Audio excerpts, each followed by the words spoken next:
Bismillahirrahmanirrahim. Sebelumnya mohon izin untuk pada dosen pengampu yaitu Bapak Nova Arikman, DR SKM MKes. Sebelumnya perkenalkan, nama saya Talita Zalsa Nabila, NPM 023 dari Prodi Kesehatan Masyarakat.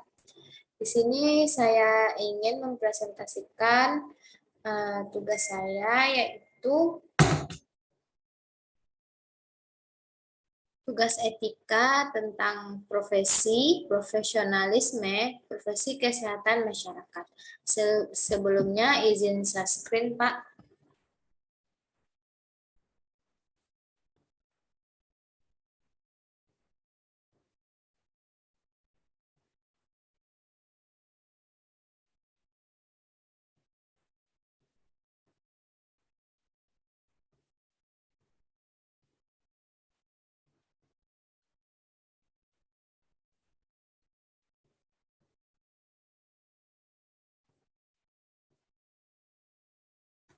Semoga share screen-nya bisa terlihat sama Bapak.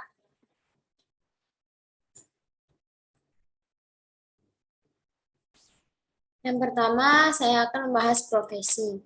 Profesi tersebut mempunyai istilah profesi. Yang disebut dengan istilah profesi itu merupakan suatu hal yang berkaitan dengan bidang tertentu atau jenis pekerjaan, occupation, yang dipengaruhi oleh pendidikan dan keahlian, sehingga banyak yang bekerja tetapi belum tentu memiliki profesi sesuai.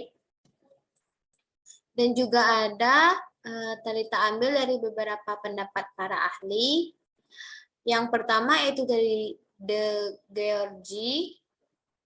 Giorgi menyatakan bahwa profesi itu merupakan suatu pekerjaan yang dilakukan sebagai kegiatan pokok untuk menghasilkan nafkah hidup dan yang mengandalkan suatu keahlian. Menurut pendapat Brandels yang dikutip oleh Peter Jr. menyatakan bahwa seseorang memiliki profesi, pekerjaan itu sendiri harus mencerminkan adanya dukungan yang berupa ciri-ciri pengetahuan atau intellectual karakter. Yang pertama, yaitu diabadikan untuk kepentingan orang lain. Yang kedua, keberhasilan tersebut bukan didasarkan pada keuntungan finansial.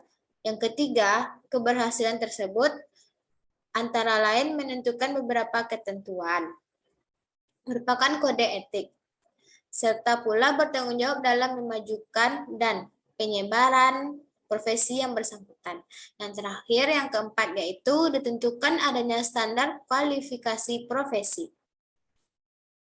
Adapun ciri-ciri profesi yang pertama yaitu adanya pengetahuan khusus. Maksud dari adanya pengetahuan khusus ini adalah yang biasanya keahlian dan keterampilan ini dimiliki berkat pendidikan, pelatihan, dan pengalaman yang bertahun-tahun. Yang kedua, adanya kaidah dan standar moral yang tinggi. Maksud poin yang kedua ini adalah hal ini biasanya setiap pelaku profesi mendasarkan kegiatannya pada kode etik profesi.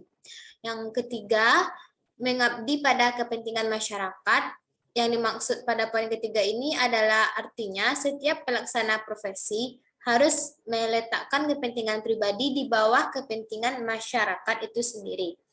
Yang terakhir, yang keempat, yaitu ada izin khusus dalam menjalani suatu profesi. Maksud dari poin keempat ini, yaitu di mana nilai-nilai suatu kemanusiaan berupa keselamatan, keamanan, kelangsungan hidup, dan sebagainya. Maka untuk menjalankan suatu profesi, harus terlebih dahulu ada izin khusus. Selanjutnya, contoh dari profesi itu berbagai macam. Yang saya ambil cuma ada beberapa. Yang pertama dosen, dokter, pengacara, hakim, dan guru. Selanjutnya, profesionalisme. Menurut De Giorgi, Profesionalisme itu adalah orang yang mempunyai profesi. Maksudnya di sini orang yang punya profesi itu atau disebut juga pekerjaan purna waktu dan hidup dari pekerjaan itu dengan mengandalkan suatu keahlian yang tinggi. Atau bisa juga disebut dengan seseorang yang hidup dengan mempraktekkan suatu keahlian tertentu. Contoh profesi hampir sama dengan contoh, maaf Pak, contoh profesionalisme hampir sama dengan profesi.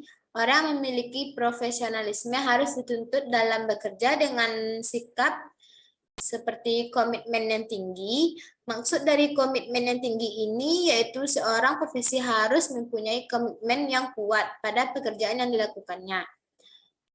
Poin kedua, tanggung jawab. Yang dimaksud dengan tanggung jawab di sini adalah seorang profesi harus bertanggung jawab terhadap pekerjaan yang dilakukan sendiri.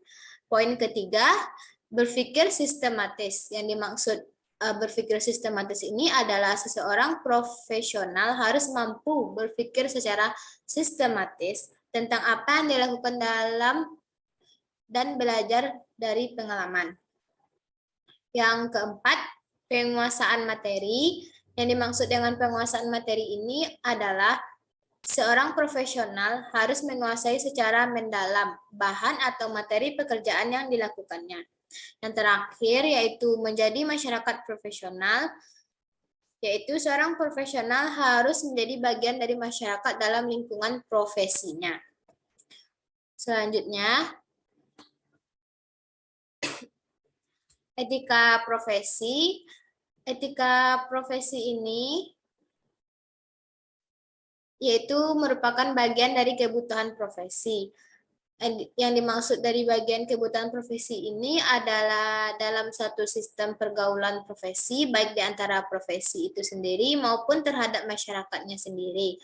Kualitas dari profesi harus semakin meningkat guna menyeimbangi kemajuan zaman, serta kuantitas dari bertambahnya jenis kebutuhan penanganan oleh profesi akibat kemajuan dari berbagai bidang merupakan tantangan profesi yang harus didukung perangkat etika profesi yang memadai sebagai suatu tanggung jawab profesi.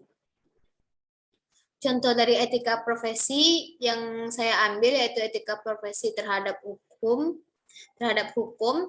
Misalnya negara kita ini adalah negara hukum. Hukum sebagai panglima yang tertinggi. Profesi pada bidangnya masing-masing tetap hukum menjadi panutan bagi profesi sesuai pandangan segala segi kehidupan harus berpatokan pada hukum yang berlaku. Seseorang memiliki profesi hukum harus memiliki etika yang berkualitas supaya tidak mudah terasut oleh para petinggi karena disogok demi kepentingan diri sendiri. Jika profesi hakim memiliki etika yang berkualitas, pasti bisa membedakan mana yang merugikan bagi orang lain.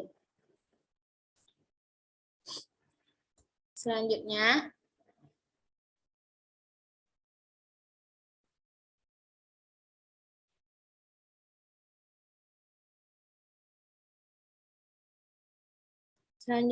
yang kedua yaitu pentingnya etika profesi kesehatan masyarakat saat ini.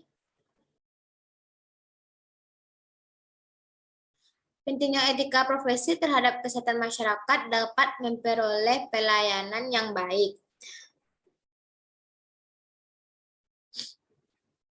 Maksudnya, sesuai dengan kebutuhan untuk mengingatkan profesi memiliki keahlian khusus yang tidak dimiliki pihak lain. Etika profesi mengandung unsur tentang pengorbanan demi kemanusiaan, dedikasi, dan pengabdian kepada masyarakat. Etika profesi mengharuskan adanya model peradilan tersendiri sehingga putusan peradilan etika tidak mengarah pada peradilan dalam arti yang sebenar-benarnya dikenal. Contoh dari pentingnya etika profesi kesehatan masyarakat saat ini yaitu pada profesi kedokteran, profesi dokter antara pasien. Mengapa saya memilih antara dokter dan pasien? Dapat saya simpulkan Jika profesi kedokteran yang memiliki dalam praktiknya baik hubungan antara pasien dengan dokter yang diikat dengan transaksi sering menimbulkan terjadinya kesalahpahaman atau kesenjangan dalam mengambil keputusan. Dalam hal ini, jalur penyelesaiannya dapat dilakukan melalui Majelis Kode Etik Kedokteran. Jika melalui jalur ini tidak terdapat penyelesaian, permasalahan tersebut diselesaikan melalui jalur hukum dengan melanjutkan perkaranya ke pengadilan. Makanya, etika sangat dibutuhkan dalam profesi apapun, karena jika tidak memiliki etika yang baik, pasti seseorang profesi menyelesaikan masalah bisa saja dengan kekerasan.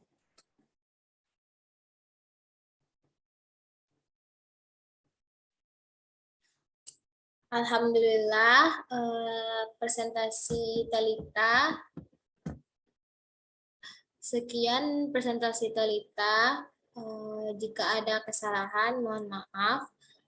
Assalamualaikum warahmatullahi wabarakatuh, Pak.